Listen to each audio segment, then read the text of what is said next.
One or the other. That's the prompt. I'll start you off. Sense and Sensibility, 1995. Pride and Prejudice, 2005. I'm going with Pride and Prejudice because you fall in love with 3 different characters. Matthew McFadden, Judi Dench, and Brenda Blethyn.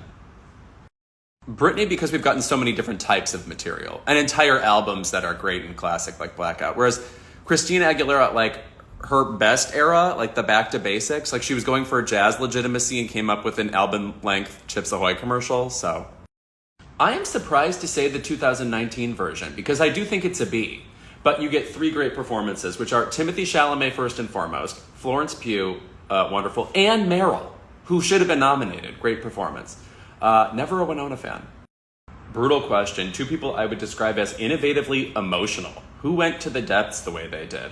Also both fabulous music videos, but Bjork still remains underrated as a music video artist. It goes Madonna, Michael Jackson, Bjork. Janet's for. I assume you mean Tom Hulce in Amadeus or Gary Oldman in Immortal Beloved, in which case I will go Tom. A valiant performance, not good enough to win against F. Murray Abraham, but few things are. Have you watched Inside Llewyn Davis recently? His one line is amazing. 2 people who have delighted us with creepily sustained eye contact in most of their work. I'm going to go with Bjork again because although they have immaculately produced records, both of them, Bjork also gave us excellent dance music, which Kate lacks. Has to be 2005 because it's a bunch of famous actresses in movies you don't think about them in, like North Country, Mrs. Henderson Presents, etc. Transamerica I did like at the time. 1984, nothing with Miranda Richardson in it can never be the worst, so it sells that. Dad, because you can say it with both I am baby inflection and also sexual urgency, whereas Daddy at this point is a little played out, a little expected. No one's scandalized by Dad anymore, whereas Dad is a little dangerous, you know what I mean? Dad. I was just telling my friend Gus Hickey I don't love The Birdcage. I think it's a bunch of awesome characters stuck in a traditional sitcom, and he reached out to strike me. I'm going to go Nathan Lane because it's one-of-a-kind performance for him, whereas Robin Williams is doing sort of the thing he always does. Gaga, though, I don't like any Born This Way singles. It's like too loud. It's like too rock noises to compensate for lack of pop hook mastery. That said, Gaga for sure, because Kylie should never sing fast. It's like Marilyn Monroe trying to sing fast. Musically in sync, and also in general, I think they were a little bit cuter. But I am just stunned by the phenomenon of Backstreet Boys. They look and dressed like deadbeat dads on Ricky Lake. And boy, did they have the facial hair too. Strictly based on music, I do have to go Michael. He also is a powerhouse vocalist, in addition to all the other things he is. That would be like the 5th thing you know about him, sort of says it all. Janet may be slightly more influential as a dancer. Well, as we used to say on the internet, you played yourself because you threw in Emma Thompson, so there's no competition at all. The breadth of the performances, great Oscar win, incredible writer, though she did write Last Christmas, and we just have to forget that. Again. Definitely Judy, and not just because Barbara in that movie is in a mixed-race girl group called the Oreos, God help me. She does sing an amazing song called Everything in that movie. I think that's the name of it. Judy, because that's like her Scarlett O'Hara. Every dimension you would want from her is in that performance. 30 Rock. I think as the years go on, we keep reminding ourselves how inimitable it was and the talent level of all the performers involved and the writers. Veep, I do miss the cruelty. I wish those actors would just sit around and just read insults at each other, like a radio drama, for real. Oof, the movie Secretary does loom large here. I am going to go Rebecca Hall, though, because ever since Christine, I was just so stunned by that broken, believable, weird, not trying hard performance, like haunting. Peggy, because she was more capable of surprising you and stayed surprising as the series went on. Summer, please. Every 4 years, I'm thrilled to be reminded about these 4'8" powerhouses and their relationship to Marta Caroli. I am glued to this set. Think of Winter Olympics. Biathlon? Who thought of that? I can't believe I am saying this, but Audrey, because she has disappointed me fewer times. Natalie Wood, wonderful and Rub Without a Cause, Splendor in the Grass, Bob and Carol, and Ted and Alice. Have you ever seen, like, Inside Daisy Clover, where, like, screaming and folding her arms counts as a character? Brutal. I think it's fair to say that Nicole Kidman is more versatile, but I'm still going Kate. She's so deliciously austere. And there's an actual, like, mean girl wickedness about Cate Blanchett. Like, I'm a little afraid of Cate Blanchett. Nicole Kidman, I'm sure, would, like, joke around with me. Cate Blanchett will joke at me. I have to go Fran. Susan, As much as I love a contentious lesbian interview, I gather that she was sort of a dick in her real life and like kind of abusive potentially, whereas Fran, just wants you to walk a little bit faster on the sidewalks, whatever. Christine Baranski, the crispness of her professionalism, absolutely essential. I always say she's like if a tall glass of white wine went to Juilliard. Patti LuPone, appreciate the candor, the meanness, her delusion that she should have been in the Evita movie. This might be an unfair generalization, but I'm going to say bears are less likely to be cliquey. And also, if you go to like a bear bar, there's a sense that they've all been going to that bar for years and years and years. And so the innate sense of a history with a bear, I enjoy. You really tried it with this one, didn't you? Come on, Madonna. To paraphrase a Liz Phair quote, Madonna's driving the speedboat and everyone else are the go-go's on water skis. Young Joni. The orchestral stuff later on with the smoky Joni, I thought became insufferable. And like old people music. Joni Mitchell's also one of the few people who, based on how her voice sounds, you can pick out what year it is. Like, oh, a little bit smoky, jazzy, 1973. I've actually seen very little of both. I don't have an authoritative opinion on this. I will pick South Park because I believe the reason I've never caught up on The Simpsons is that, and this is no shade to the immense talent involved, it is the ugliest show of all time. 80s Madonna. Because as much as I appreciate that she became somewhat strictly an album artist, like each album has a distinct feel in the 90s, my favorite Madonna albums are still from the 80s. I think her first album is her best. Just the sheer ambition on display.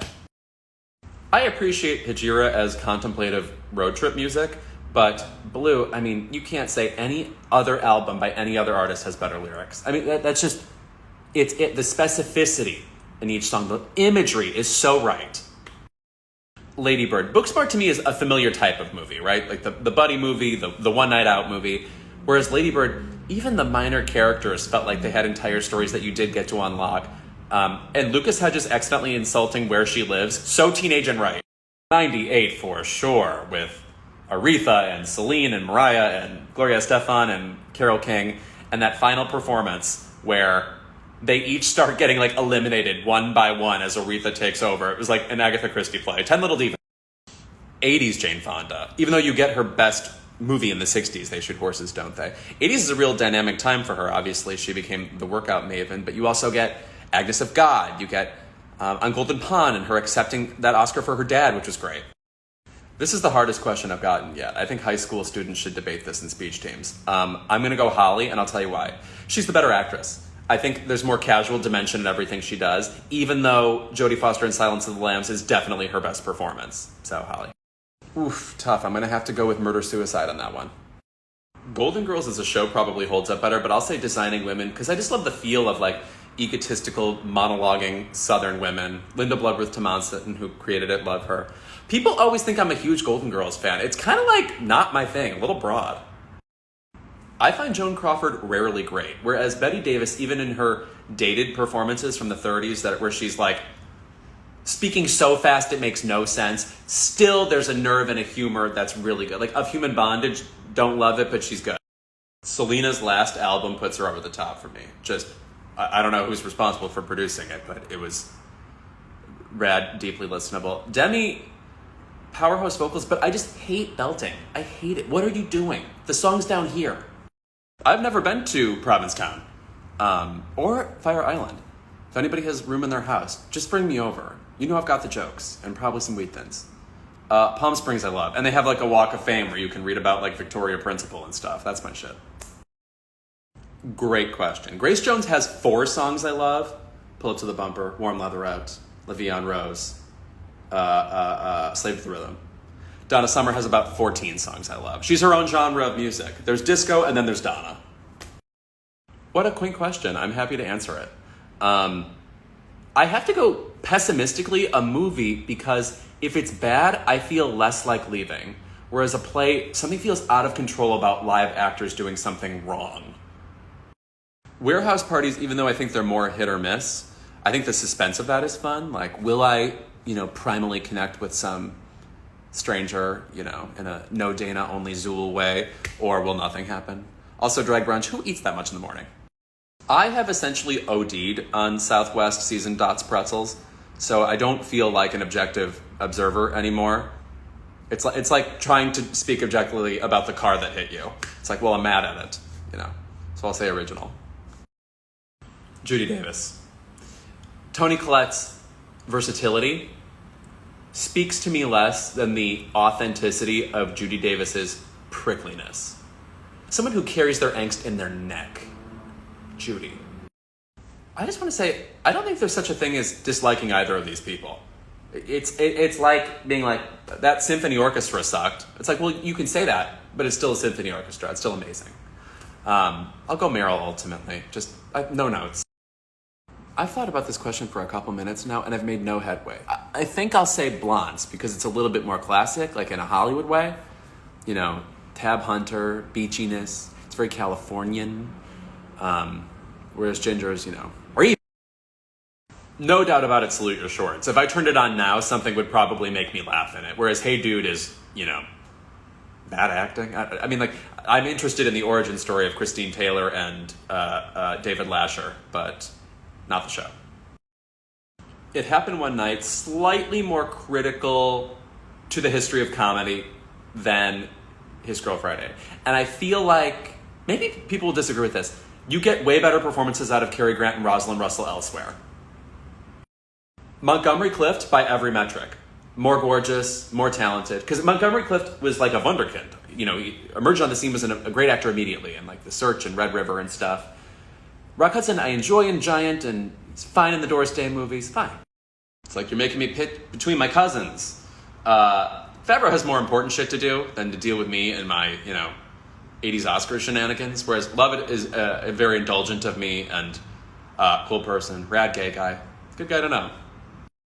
2004 actress, because you've got Catalina Sandina Moreno and Imelda Staunton, two decade best performances. Great movies. 2006, girl, who is watching Babel again? Guess what's not happening on my watch? Cate Blanchett getting shot.